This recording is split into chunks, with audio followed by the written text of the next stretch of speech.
The Adventures of Frank Race, starring Tom Collins.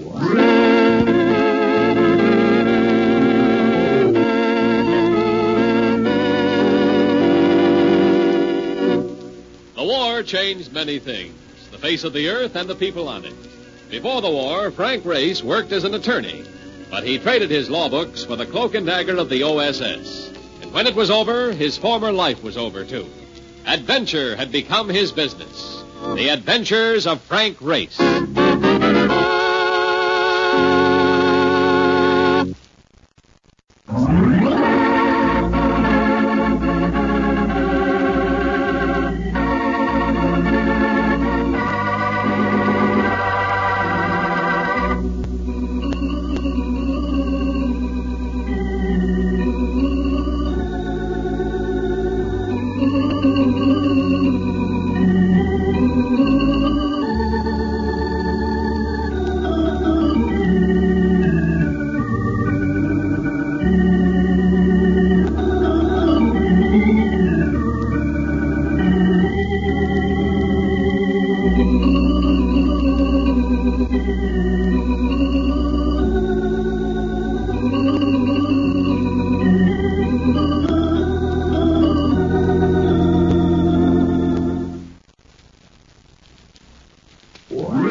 We join Frank Race for the adventure of the juvenile passenger.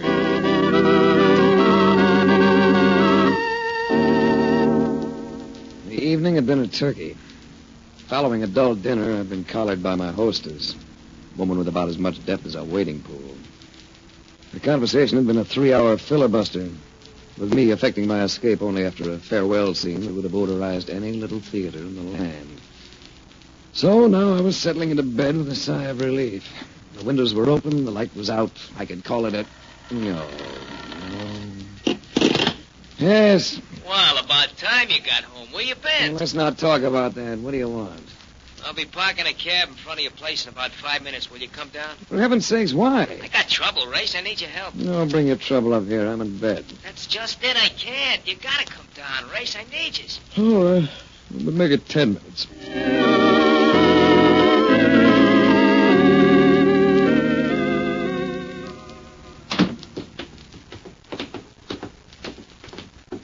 It better be good. So take a gander back there. It's a girl. Yeah. How old would you say she was? 14, possibly. All right. She's 14 and riding around in my cab at 1 o'clock in the morning. She ain't got the dough to pay her fare, and she says she'll kill herself if I don't keep driving. That ain't a ladle of trouble I'll put in, which is... It'll do. What's your name, dear? I don't care to say. How long she been riding with you, Mom? Since 11 o'clock. How'd you happen to pick her up? I didn't. I step into a cafe for a few minutes to lap up a cup of coffee. When I come out, there she is, already in the cab. I tried to head for a precinct house once, but she put the nix on it. She knows New York as well as I do. Well, let's all go for a ride. Drive her on, Mark. I'll talk to her.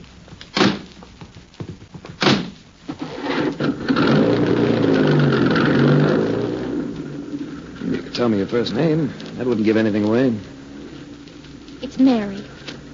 Look, no use being mad at me. I'm a stranger. I'm not mad. Trouble at home? I don't live at home. Relatives? I stay at an orphanage. Nothing wrong with that. No, there's nothing wrong with it except... Well, how would you like it if someone were trying to send you to jail? Someone at the orphanage? Just the head of it, that's all. No one can send you to jail if you haven't done anything wrong. She claims I steal things. I don't, but... What's the use? You won't believe me either. I believe you. I'd like to help you. You can't do anything. Nobody can do anything. What are you supposed to have stolen? Some jewelry. You like jewelry? Sure, I like it. All girls do. But I didn't take any, even if they did find it in my mattress. Well, then tell them so. Well, let me take you back. No. Well, you can't keep riding around in this cab all night. Nobody wants to help me. Nobody. I said I'll help you, and I will. Don't forget about going back to the orphanage.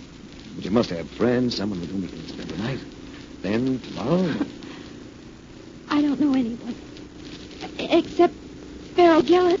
I'm afraid a man won't do. Oh, Ferris Gillis is a lady.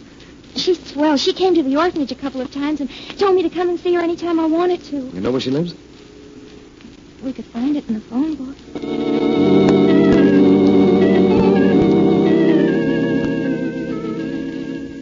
We found it in the phone book. An apartment hotel in the 60s, a place called the Wellington Arms. But the lady we sought seemed to be out. But we didn't exactly draw a blank. While we were still pushing the buzzer to her apartment on the second floor, the elevator clicked to a stop and 3 men got out. We drew their instant attention. Looking for somebody? It could have been the kid who takes your tickets at the theater. Skin was clear. He hadn't been shaving very long.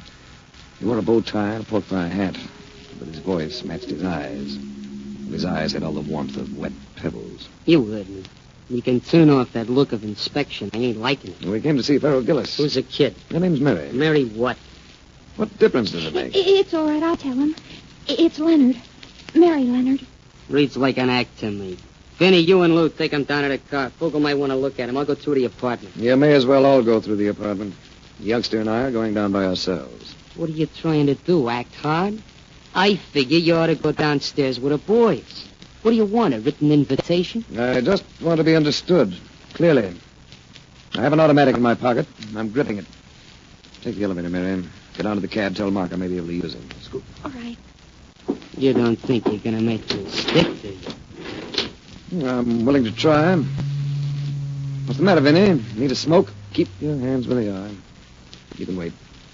You know, I figure you do have an iron in that pocket. Clever of you. But I'm figuring something else, too. You didn't expect to run into us either. Who'd want to? So I'm betting the iron ain't loaded. You go to a lot of trouble, don't you? Why don't you relax, boy? We're strangers. We've never seen each other before. If we just nod, go our respective ways, we'll both stay happy. Now I'm sure you ain't got that gun loaded. You had me. And here was a boy who plainly liked violence for its own sake.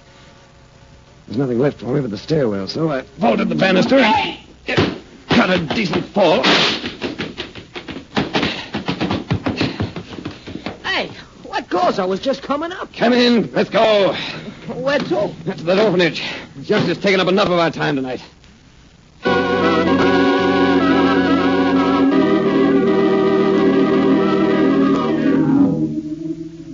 There were cars parked in front of the orphanage. The lights still on inside. In the office, a sort of conference seemed to have taken place. But we got an instantaneous reaction from a woman of about 50. A woman whose face suggested that she wanted no fun out of life and resented anyone else trying for it. Well, just where have you been, young lady? Who is this man? Mrs. Barkley. She's head matron. Good evening, Mrs. Barkley. Well? My name's Race. I'm a private investigator. I'm acting on this young lady's behalf. Gosh. You are you? Well, I'll have you know. Pardon me, Mrs. Barkley. And where did you find this girl, Mr. Reyes? I have a friend who drives a taxi. Mary was one of his fares tonight. And she seemed upset, and he found it a problem. So he called on me. I see. I don't believe we've met. Oh, I'm sorry. I'm Paul Westerhaven. This is Miss Doris Sanford. Possibly you know Winthrop Gravel. Everyone does. Paul Westerhaven. Plays polo the way Stan Musial plays baseball. Horses and money. Plenty of both. Doris Sanford I'd never seen before. A definite loss on my part. She was lovely even under the glare of a light that gave Mrs. Barkley's face the look of a boiled potato. If you were any kind of a sharpshooter, Winthrop Gravel was a name to flinch at. He scribed a hard-hitting newspaper column that went in for reform. You might be interested to know, Race, that we're here because of this girl's disappearance. She's utterly incorrigible. We've been able to do absolutely nothing with her. You ever try being kind? Well, it is somewhat of a problem, Reyes. This is the second time the girl has run off. We've been fortunate that no bad publicity has developed. Now, where does Farrell Gillis fit into the picture? Oh, that woman.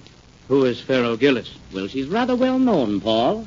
Operates as a gambler. As far as I'm concerned, she's a pretender and a liar. Why do you have that opinion? A month or so ago, Miss Gillis promised to donate the cost of a new building to the orphanage. She seemed quite enthusiastic at the time, but nothing came of it. Well, if you don't mind, we're going to say goodnight. I'll come and see you tomorrow, Mary. We'll talk this over. All right. And if I seem to have brought Mrs. Barkley, I apologize. I don't imagine your job is a breeze by any means. Certainly isn't.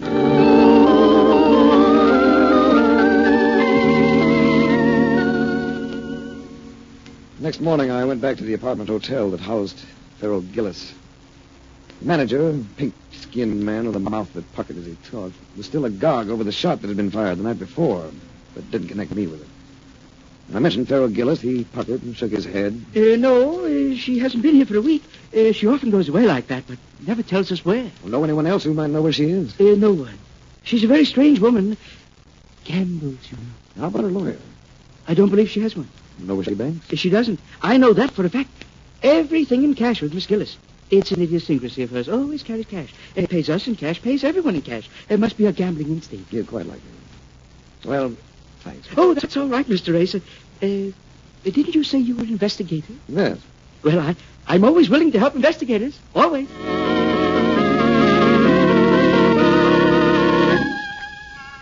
The house in which Doris Sanford lived had the looks that spells lots of family background. The size that spells money. I was curious to know if Miss Sanford would appear as lovely by daylight as she had the night before. She did. Then some. I can say one thing. You don't look as grim as you did last night. It was a rough evening. You care for a drink? It was a little early. I'd rather wait. You have a charming house. Makes a nice frame for you. You couldn't pay me a nicer compliment. Oh, yes, I could. It was just a warm-up shot. You know, you couldn't have looked grim last night. Speaking of the orphanage, I've just come from there. I had a talk with a kid. He isn't very happy. I know. We've got to do something for her. How about that Barclay lady? Oh, she's all right. She lost her sister last night, and they were very close. She's making a bit of an adjustment. She'll get over it. She seems to be adjusting at the expense of that kid. How does a woman like Farrell Gillis tie in with the orphanage? Well, it seems that she stayed there as a child. She comes in every once in a while for a visit. Now, this building she was going to underwrite. How much was it going to cost? $50,000. Nice bundle of money. Yes, it is. You can see Mrs. Barclay's side of it. She's pretty excited at the prospect. That drink you mentioned, couldn't we have it somewhere tonight? And dinner to go with it? That sounds as though it might be fun. But you have another engagement. I could break it. Good night. Like the way you say that. Will you call for me? With my hair combed and my face a-shine. All right, Ray. It's a date.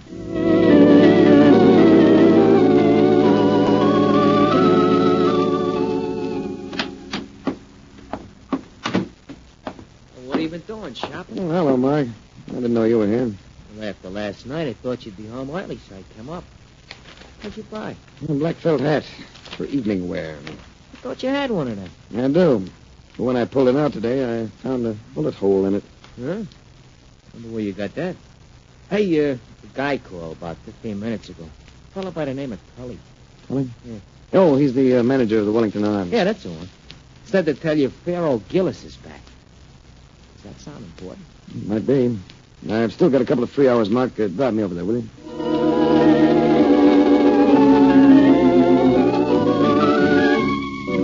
I found the door to the apartment slightly ajar, so I knocked. I thought I heard a voice say, "Come in," so I did. She was reclining on a divan, a woman of perhaps 60. She had a theatrical look. Skin was heavy with makeup, her hair tinted a flamboyant red. She was smiling at me, and the set of her features indicated that she was used to smiling. There was only one thing wrong with the picture. Someone had stabbed a knife into her chest. She was dead.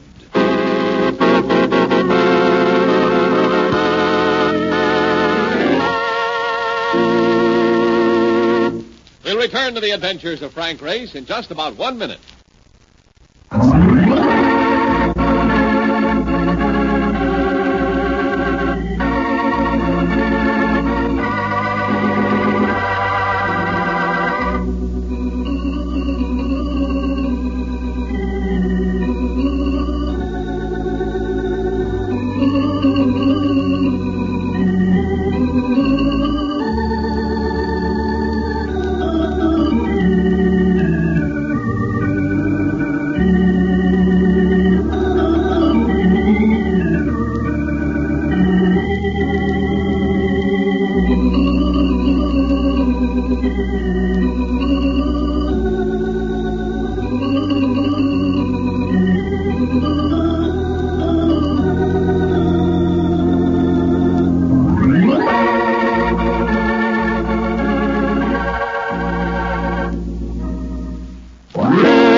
back to the adventures of Frank Race.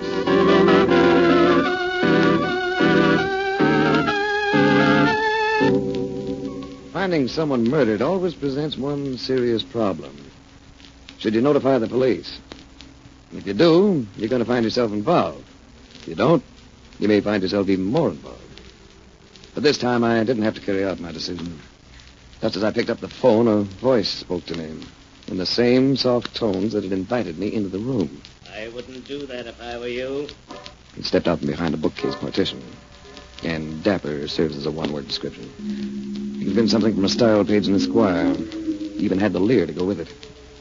With him was Slate, the lad who had caused me to vault into the stairwell. The hood called Vinny was also along. I'm Johnny Fogel.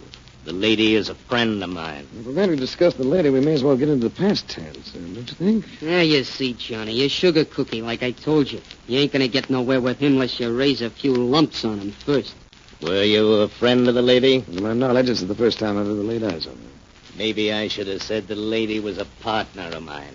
I understand she was in an interesting business. The most interesting business there is. A few weeks ago, she made a killing, a real big killing. Yes? I gave her the tip that clicked for her, so I sort of figure that now she's gone, Lord rest her soul, I'm straight in line to be the heir to what she left behind. I suppose that's a logical pattern of reasoning for a person of your temperament. Talk so Johnny can get what you mean. Never mind, Slate. I get what he means. And I think he gets what I mean. Let's not waste each other's time, Paul. Don't reach for that phone, pal. You ain't gonna call nobody. Frisk him, Slate. I wouldn't worry none, Johnny. He's got a gun, but it's never loaded. I'd take it just the same. Keep it for you, John. You see, Race? It's like this. You coming in here made it kind of embarrassing. A little embarrassing for us, more embarrassing for you. Because it ain't gonna be sensible for me to let you go walking out, is it? You want something, Fogel. What is it? Pharaoh's better than 50 grand. And with the way every drawer in the apartment seems to have been so neatly emptied, I'd say you'd been looking for it. Pharaoh wouldn't have been keeping the dough here. She wasn't that kind. I haven't the slightest idea what Pharaoh Gillis was like. You may as well know that I can't tell you a thing about her money. That's the trouble with you guys. You always want to play a lone hand. Let's get him out of here, Slate. Start moving, Race. And this time you ain't getting away with no phony moves. As Slate pushed me past the door, Fogel lingered for a last look at Pharaoh Gillis, which meant that Slate and I started downstairs by ourselves. He insisted on walking right behind me, so after about 6 steps, I simply sat down in front of him. He instantly went over me and crashed on the landing below. I leaped after him, but there was only time to regain my pistol before Fogel appeared at the top of the stairs. Drop that gun, Race! I went the rest of the way on the run, past a gaping manager in the foyer, up to a gaping Mark Donovan at curbside. Oh, not again. Every time you go in that place, you get chased out by bullets. Get me home in a hurry, Mark. I'm due to pick up a most attractive girl in less than 30 minutes.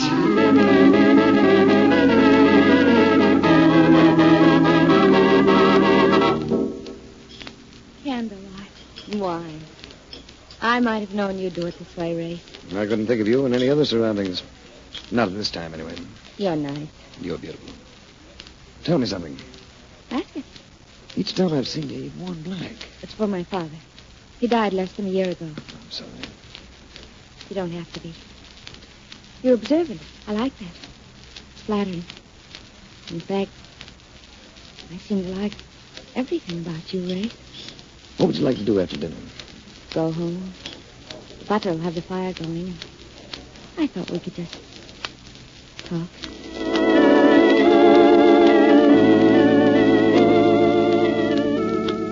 The fire was going, as she'd promised.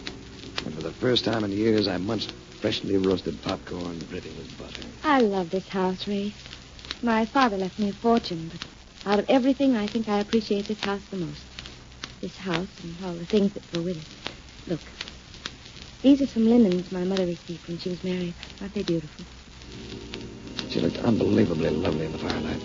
She gracefully showed me the fabrics, then carefully folded them, placed them on a nearby table. There. It's the last one. Now it's your turn. What would you like to do? Take you in my arms. You think that's going to be hard? Might lead to complications. You know, you show signs of being a very domestic young lady. Why don't you kiss me? You'll find I have other qualities, too.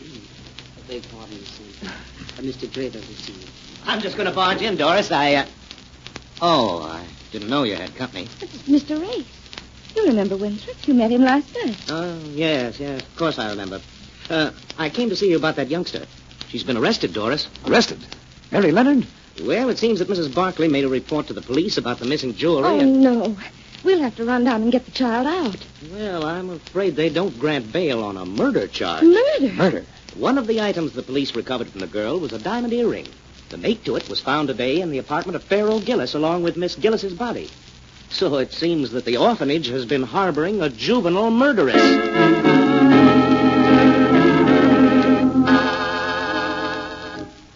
I saw Mary Leonard the next morning. She had no tears for me. She was terribly quiet, terribly white. I told you no one could do anything for me. Didn't I, Mr. Ray? No, I haven't been able to do much, have I, Mary? But I want you to know that I've got an idea about this affair. It's just an idea, and a pretty hazy one at that. But it might lead somewhere. I'll keep in touch with you.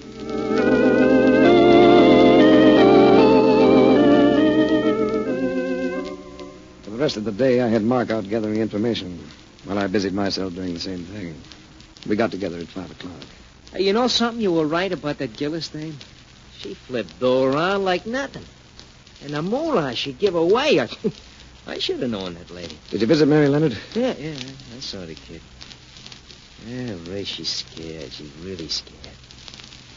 They're going to have to let the newspapers in on a deal, unless you turn up some.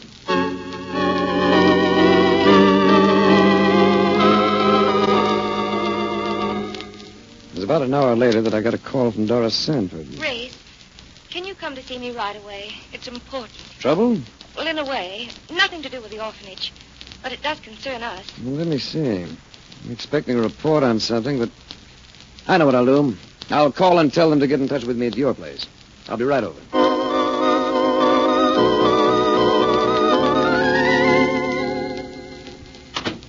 It's Winthrop Grable, Race. He thinks he's in love with me. And he's become insanely jealous of you. Can't help that, can we? After all, he's a big boy now. But he can hurt you with that column of his. There's a phone call from Mr. Race and something. I took it in the library. It was the report I'd been waiting for. When I got back to Doris, I found Winthrop Grable with her. He greeted me with a frigid nod. His face was flushed, and his eyes had a too bright look. Was it the call you've been expecting, Race? Yes. It seems that Pharaoh Gillis not only made a promise to give $50,000 to the orphanage, but she actually delivered the money. What are you talking about? Pharaoh Gillis always did everything with cash. And that's the way it was handed over. $50,000 in United States currency. I guess it was too much for the party who accepted it, because nothing was ever said about it. And that's why Pharaoh Gillis was murdered. So where do we go from there? To the fact that Pharaoh Gillis wasn't murdered just to keep her silent. Drawers and cupboards had been emptied in the apartment. She'd evidently obtained a receipt for the money, which the killer wanted, and got, I believe. And I suppose you know all about the killer's identity, eh? I do know. Who did it, Race? You did, darling. Ah. I got my lead on that from the way you folded those linens last night. The way I folded the linen. So carefully, so meticulously. The same way everything was handled in Pharaoh Gillis's apartment. You were disturbed before you could put the things back, but you left everything so neatly piled. You're being ridiculous, Race. I just inherited a fortune from my father. I know. But this afternoon I learned that it wasn't a very liquid fortune. Not much money. So inheritance taxes were going to cripple you. Make you sacrifice a big slice of your holdings. I think the courts will accept that as a pretty good motive. You're wrong, Race. No, I'm not. The item I particularly don't like is the way you set that little girl up for a patsy. Framing her with some frowsy jewelry. Planting the stuff so she'd not only be suspected of thievery, but of murder as well. Win, this man is trying to frame me. Yes, but he's not going to get away with it. Put that gun away, Grable. She's making a fool of you. No, you've been trying to make a fool of me. Making passes at her when you knew she was engaged to me. And it's the last pass you'll make at any woman. Why, you... Sorry, Grable. I can only allow you one miss. Oh! Race, Yes, dear. I've been thinking of taking a trip to Lake Louise. Why don't you come with me? After all, You can't prove I did anything. But the receipt is no longer in existence. Nor the duplicate. I know. But you wrote pretty heavily when you made it out. Heavily enough to mark up the blank underneath. That was what my report was about. The police lab was able to show it all up. The amount and your signature. And you can put down that poker, darling, before I forget I'm a gentleman.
The Adventures of Frank Race, starring Tom Collins with Tony Barrett as Mark Donovan, comes to you from Hollywood.